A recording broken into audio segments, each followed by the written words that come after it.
50 milliards de dollars de fraude. Des milliards de dollars de dépréciation d'actifs pour les banques. La pyramide de Ponzi. Bernie Madoff has been arrested and charged. Madoff is a thief. Bernard Madoff. Bernard Madoff. Bernard Madoff. Bernard Madoff. C'est sans doute un record en termes d'escroquerie.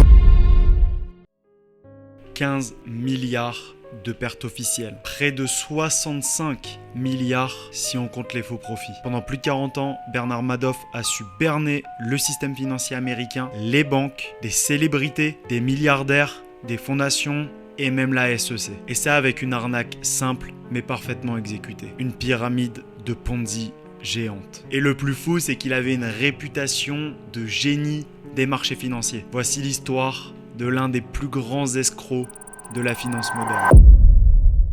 Madoff démarre dans les années 60 avec 5000 $ en poche et il crée sa propre société d'investissement. Bernard L. Madoff Investment Securities. Il est malin, discret et très vite respecté et se fait rapidement une place dans les cercles à Wall Street. Et ce qui attire les investisseurs, c'est qu'il utilise un système d'exécution électronique innovant pour l'époque, et dans les années 80, il devient même président du Nasdaq. Et autrement dit, il est vu comme un pilier du système financier. Et pourtant, personne ne se doute de ce qui se trame dans l'ombre. Lorsque vous débutez l'entreprise Bernard Madoff Securities, quel est votre objectif?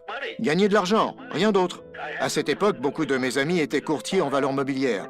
Donc, me faire une place dans le métier était devenu une sorte de défi pour moi. Et derrière l'image de respectabilité, Madoff mène en réalité une escroquerie simple mais massive. Il promet des rendements réguliers entre 10 et 12% par an, et cela sans volatilité, et quelles que soient les conditions du marché. Je vais placer ton argent sur un fonds commun d'investissement, puis rebalancer les intérêts sur un compte en devises étrangères indexé sur les valeurs boursières, et il n'y a plus rien. Et quoi? Sauf qu'il ne traite pas réellement, il n'investit pas l'argent, il utilise simplement l'argent des nouveaux entrants pour payer les anciens. C'est ce qu'on appelle une pyramide de Ponzi. La pyramide de Ponzi est un montage financier frauduleux qui fait miroiter des taux de rendement très élevés à des investisseurs pour un risque pris extrêmement faible. L'offre est alléchante et consiste à rémunérer les anciens investisseurs grâce au fonds des nouveaux investisseurs. C'est donc le fonds reçu des clients B qui servira à tenir la promesse faite au client A en lui reversant les 20 € promis au départ. Par la suite, pour honorer l'accord conclu avec les clients B, l'entreprise va encore se lancer à la quête des clients C. Et ce qui rend l'arnaque si puissante, c'est la stabilité apparente. Ces relevés de compte sont truqués, mais ils sont parfaitement présentés. Et même les professionnels ne voient rien. Et comme tout le monde veut placer chez lui, toutes les entrées suffisent à couvrir les retraits. Et ça, jusqu'à un certain point. Et si on se demande pourquoi ça a fonctionné aussi longtemps, eh bien la première raison serait la confiance. Madoff, il inspire la sécurité, il est discret, stable et élégant. Il ne court pas après les investisseurs, il refuse même certains clients, ce qui renforce le mythe.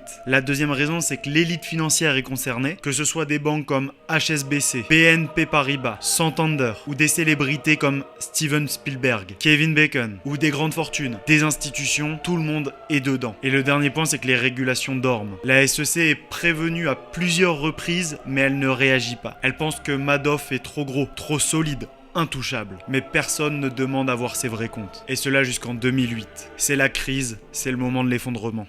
Pas un jour sans que nous ne vous parlions dans nos différentes éditions des conséquences financières de la crise des subprimes aux États-Unis. Des milliards de dollars de dépréciation d'actifs pour les banques, des démissions spectaculaires à la tête des plus prestigieuses institutions financières, sans parler d'un marché boursier chahuté. Quatrième banque d'affaires américaine est en faillite. Sans attendre, des employés viennent vider leurs bureaux. Aux États-Unis, la crise qui touche les crédits immobiliers ne cesse de pousser de plus en plus d'Américains à quitter leur maison, obligés de vendre, les remboursements devenant impossibles. Les marchés sont en train de s'effondrer. Les investisseurs paniquent et réclament leur argent. Et c'est là où le château de cartes s'écroule. Madoff n'a pas les fonds et il ne peut plus cacher la vérité. En 25 minutes, je vais vous prouver l'un de ces 3 scénarios concernant le fonds spéculatif de Madoff.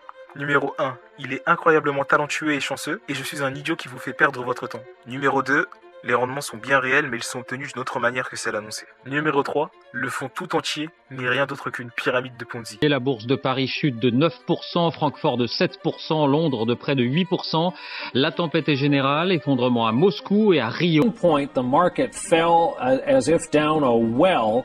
Over 700 points. Apple shares are just getting hammered this morning. We're down by between 3 and 4.5% generally across these markets. Let's talk about the speed with which we are watching this market deteriorate. Le 10 décembre 2008, il avoue tout à ses fils et le lendemain, il est arrêté par le FBI. Et on découvre alors que plus de 65 milliards de dollars ont été perdus. C'est l'escroquerie financière la plus massive de la finance moderne. Incroyable scandale financier, 50 milliards de dollars de fraude. C'est sans doute un record en termes d'escroquerie. The Fed's uncovering a $50 billion Ponzi scheme. The SEC accusing Bernard Madoff and his investment firm with securities fraud. A former chair of the Nasdaq, but a man who prosecutors claim used his cloak of professionalism to commit fraud on a man. En 2009, il est condamné à 150 ans de prison. Il assume l'arnaque, mais beaucoup pensent que ses proches le savaient. Ses deux fils sont frappés par la tragédie. L'un d'eux se suicide, l'autre meurt d'un cancer quelques années plus tard. Deux activités, d'un côté le fonds d'investissement qui était, on sait maintenant,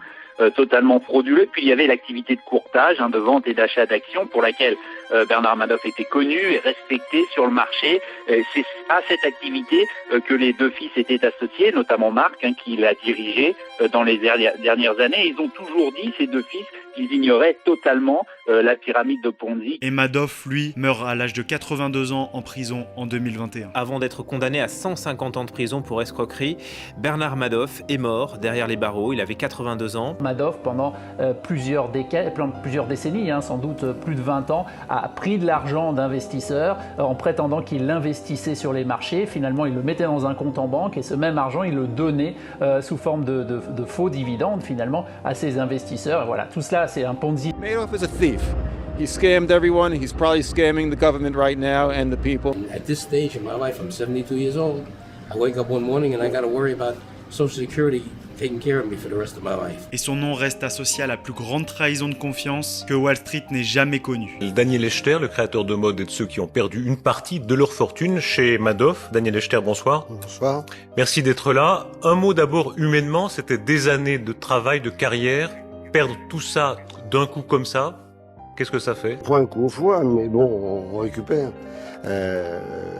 Comme un boxeur qui a pris un coup, qui est sonné, et puis bon, la vie continue, et puis finalement, il y a quand même aussi d'autres choses que l'argent dans la vie. What happened? I lost everything. I lost all my savings from my life savings from modeling and my inheritance from my mom. My mom had just died recently. I heard, that Mr. Madoff was beyond reproach. I trusted him with even my entire mom's inheritance. So is the money. It's all gone. I didn't put half in or a quarter in. I unfortunately put everything in, and so I was really wiped out. Et l'histoire de Madoff, c'est pas juste l'histoire d'un homme, c'est celle d'un système qui préfère croire aux rêves plutôt que vérifier les faits. Et c'est d'ailleurs aussi un rappel important pour nous, traders et investisseurs, c'est que si quelque chose est beaucoup trop beau pour être vrai, c'est que c'est probablement le cas. Plus c'est gros et mieux ça passe. Dis-moi en commentaire si tu veux d'autres histoires vraies de la finance, et tu peux également rejoindre mon groupe Telegram si tu souhaites progresser sérieusement dans le trading. Le lien est en description. Ciao, c'était Vivien.